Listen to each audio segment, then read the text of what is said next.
All right, let's talk a little bit about vanilla layer 3 routing. So remember, past videos we talked a lot about layer 2. So remember, layer 2, we have a couple MAC addresses in the layer 2 header. We have a type field. And then if that type field is hex 800, we know we have an IP header over here. So let's consider a situation where we have a layer 3 router and a packet comes in here. Now again, this device here, on most modern switches nowadays, can do layer 2 and layer 3 functions, right? We're going to look at a vanilla layer 3 routed packet or layer 3 switched packet. So a packet comes in, packet will go out somewhere, right? So the packet comes in and it's going to have a MAC destination address equal to a switch MAC address. So there's going to be a MAC address associated with the switch. It might be associated with that interface. It might be associated with what's called a VLAN interface. But it's a MAC address that's owned by the switch. The MAC SA, of course, will be the locally attached device there. Let's just say it's a laptop. We'll call it A. So it's the MAC address of A.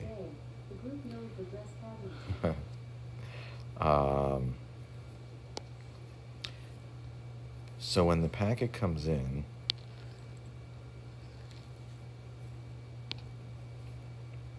and its MAC destination address is a switch MAC, and the MAC source address is A, that's an indication to send the packet to a different process to handle this packet in a different way. We know it's not going to be just a layer 2 packet because we know it's an IP packet, and in the IP packet it has an IP source address, and that's going to be equal to A. So IP equal to A, right? And an IP destination address, and let's just call it B. And let's just say B is another laptop or end device that lives over here.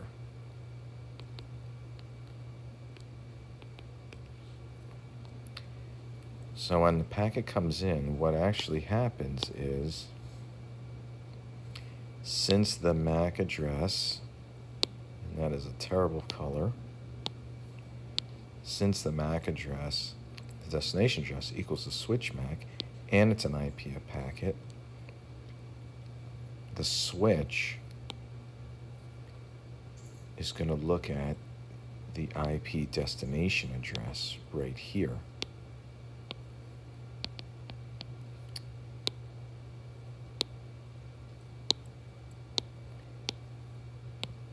Let me get that color right for everybody. It's going to look at the IP destination address. So on the switch, it's going to actually look at its layer 3 routing table. And in that routing table might be addresses or might be subnets for A and B. And it looks in that routing table and it sees B, and it knows either B is locally attached, or if B perhaps was attached through another layer 3 router over here, we might have a next hop address. So if B was more than one hop away, the routing table would reflect that. So essentially, packet comes in, switch MAC destination address equal to the switch.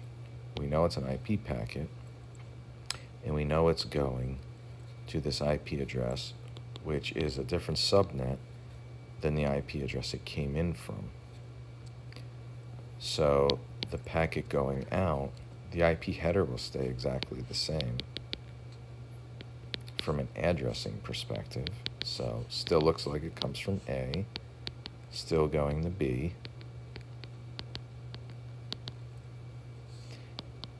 There's a piece in here called the time to live field that will be decremented by 1 since we had a routed function. We can get into more of that a little later. But what happens here now, we put on a new MAC destination address and a new MAC source address, and we still have a type of OX800. The new MAC source address will be the system MAC address of that layer 3 switch on the outgoing interface, whether it's a routed interface or whether it's a VLAN interface. Regardless, it's going to be a system MAC address, and the destination address is now going to be B. So as a packet comes in, look at it from our 7-layer model. This is A, this is B, and I'm not drawing all 7 layers here, but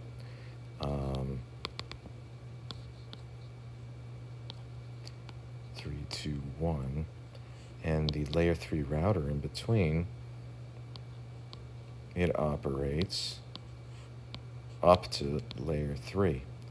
So packet comes in from A. This piece, the MAC addresses are only preserved between A and this side of the layer 3 router.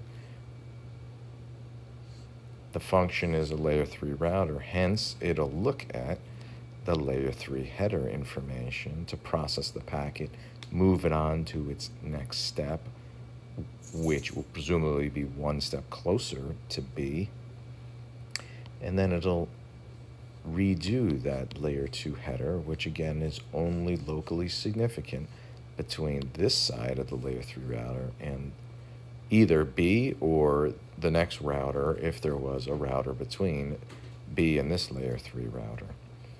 So hence